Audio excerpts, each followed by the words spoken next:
লক্ষ 2 লক্ষ 3 লক্ষ টাকা, এটা কোনো গল্প না। যারা পায় তারা পায়। ওই যে ওইখানে আমি দেখতে পাচ্ছেন, ওইখানে একটা পাথর দিয়ে বাঁধ দেওয়া আছে, ওই বাঁধের উপরে আমি আছি এখানে। এই বাঁধের উপর দিয়ে পানি চলে আসে, এতটা ঢেউ। আর সাগরের লবণের পানি আপনার চেহারা তো নষ্ট করবে, আপনার চুল তো ফালাবে। যে আমার চুল এখন যদি দেখেন, আমার চুল কিন্তু আমি এই যে টাক হয়ে গেছি এখন, দেখছেন?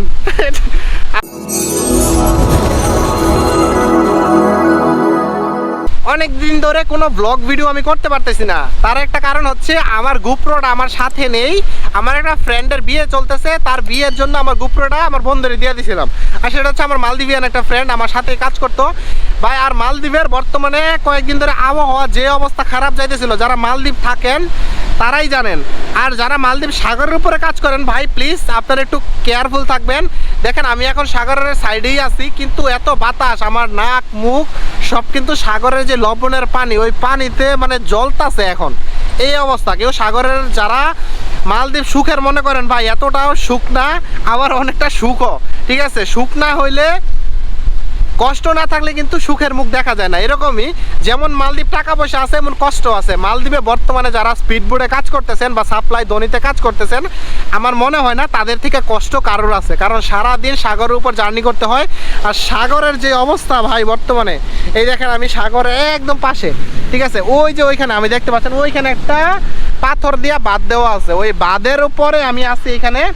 এই বাঁধের উপর দিয়ে পানি চলে আসে, এতটা ঢেউ। আর লাস্ট কয়েকটা দিন ওই যে বাংলাদেশে আপনার যেই ইটা গেছে, ঘূর্ণিঝড়টা যাইতেছে বা সুনামি যেটাকেই বলেন, কি জানি নাম দিছে একটা, ওইটা কিন্তু মালদ্বীপে কিন্তু লাস্ট কতদিন ধরে চলছে, ঠিক আছে?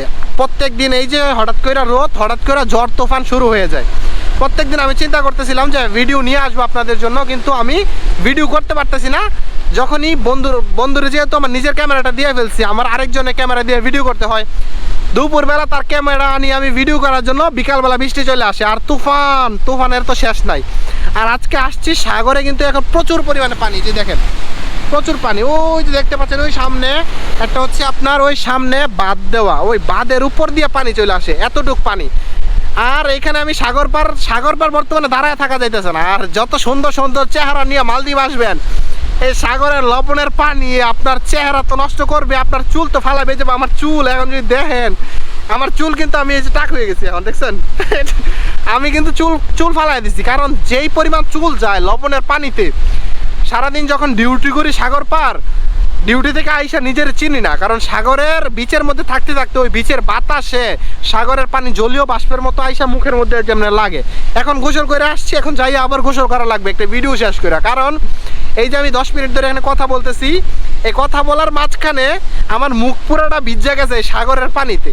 আর এই পানিটা এখন ভিজা, তারপরে যখন শুকাইয়া চেহারাটা একদম কালো হয়ে যাইব। এটা হচ্ছে মালদ্বীপের সবচেয়ে বড় ডিমেরিট পয়েন্ট। এটা হচ্ছে সবচেয়ে বড় একটা খারাপ দিক মালদ্বীপে অনেক টাকা পয়সা আছে, এটা আপনারা জানেন। রিসোর্টে যারা কাজ করেন একমাত্র তারাই বুঝবেন যে টাকা পয়সা কতটা।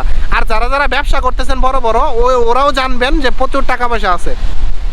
বিশেষ করে সুযোগ সুবিধাগুলো রিসোর্টে যারা আছেন তারাই পাবেন। আর যারা কম টাকাতে মানে থার্ড পার্টিতে অথবা আপনার ফ্রি ভিসাতে আছেন অনেক মানুষ থার্ড পার্টির হিসাবে, বা রিসোর্টের যেই থার্ড পার্টির কাজগুলো করে, মানে হচ্ছে আপনার সার্ভিস পায় না কিন্তু ঠিকই কাজ করে বেসিক বেতনের উপর, তারা কিন্তু আপনার এতটা বেতন পায় না মালদ্বীপে যারা বলে যে 4 লক্ষ 5 লক্ষ টাকা বললেই গল্প করা হয়, বা এটা গল্প না। 1 লক্ষ 2 লক্ষ 3 লক্ষ টাকা, এটা কোনো গল্প না। যারা পায় তারা পায়। আপনার যদি মালদ্বীপে থাকেন, আপনি ভাই যদি মালদ্বীপে আইসা পড়ছেন, তাহলে আপনি ফ্রি ভিসায় থাকেন আর যেমনি থাকেন, একটু কষ্ট করে মালদ্বীপে থাইকা যান। হঠাৎ করে যখন সুযোগ আসবে ভাই, ওই সুযোগের অপেক্ষা করেন। যদি ওই সুযোগের অপেক্ষা করতে পারেন, ধৈর্য ধরে মালদ্বীপ আপনি থাকতে পারেন 2 4 5 বছর, তাহলে অবশ্যই আপনার লাইফটা সেটেল হয়ে যাবে। হ্যাঁ, মালদ্বীপ অনেক কষ্ট, কারণ হচ্ছে আপনার আমার সবচেয়ে মালদ্বীপের জন্য খারাপ লাগে এটা, মিডল ইস্টে বা অন্য যে কোনো দেশে যেমন ডিউটি শেষ করলে আপনি আপনার মতো ঘুরতে যাইতে পারেন, শহরে বন্ধুদের সাথে আড্ডা দিতে পারেন। মালদ্বীপে যারা দ্বীপের মধ্যে কাজ করে অথবা রিসোর্টে কাজ করে, তারা কিন্তু এই জিনিসটা পারে না। কারণ মালদ্বীপের ছোট্ট দ্বীপ, এই যে ছোট্ট একটা রিসোর্ট, এই রিসোর্টের চারপাশে পানি, আপনি যাইবেন কই? আড্ডা দেওয়ার কোনো জায়গা নাই এক্সট্রা আপনার। এইরকম আমার মতো এই যে স্টাফ বিচ আছে, এই যে আমি স্টাফ বিচে বর্তমানে আছি, ছোট স্টাফ বিচ থাকে কিছু, আবার রিসোর্টে যারা কাজ করে ভাই তাদের জন্য আরও একটা খারাপ খবর হচ্ছে যে ডিউটি শেষ হলে আর গেস্টের যে সুন্দর এরিয়া ওই এরিয়াতে আপনি যাইতে পারবেন না। এইরকম ইউনিফর্ম ছাড়া মানে নর্মাল ড্রেসে আপনি যাইতে পারবেন না, শুধুমাত্র গেস্ট এরিয়াতে যাইতে হইলে আপনার ইউনিফর্ম পরিধান করে তারপরে যাইতে হইব। আর এটাই হচ্ছে এখন মালদ্বীপের বর্তমান অবস্থা। বর্তমানে কিন্তু মালদ্বীপের সিজন না, যারা যারা বাংলাদেশ থেকে ঘুরতে আসতে চাইতেছেন মালদ্বীপ বর্তমানে কিন্তু অনেক অনেক কম প্রাইস সবগুলা রিসোর্ট হোটেলের দাম, কারণ এখন কিন্তু মালদ্বীপের সিজন চলতেছে না। যদি আপনারা চান এখন অল্প খরচে মালদ্বীপে ঘুরে আসতে পারবেন বা ঘুরে যাইতে পারবেন, সো বাংলাদেশ থেকে যারা যারা ট্রাভেল ফ্রেন্ড মানুষ আছেন তারা আপনারা ঘুরে যান মালদ্বীপে। আশা করছি যদি আসার পরে কোনো ধরনের ফেসিলিটি আমাদের থেকে আপনাদের প্রয়োজন পড়ে দেওয়ার চেষ্টা করব, যে কোনো ধরনের ইনফরমেশন অথবা যদি কোনো ধরনের রেফারেন্স লাগে ইনশাআল্লাহ যেহেতু মালদ্বীপে আসি দেওয়ার চেষ্টা করব। আর বর্তমানে মালদ্বীপের লো সিজন, সবগুলা রিসোর্টে রেস্টুরেন্টে আপনার প্রাইস একদম কম, রুম রেট সবগুলা এখন বর্তমানে কম, প্রায় আপনার 4 ভাগের 3 ভাগই কমে গেছে, 1 ভাগ আছে এখন বর্তমানে। তো যদি আপনাদের ভালো লাগে তাহলে আপনি অবশ্যই ঘুরে যেতে পারেন আমাদের মালদ্বীপে এসে।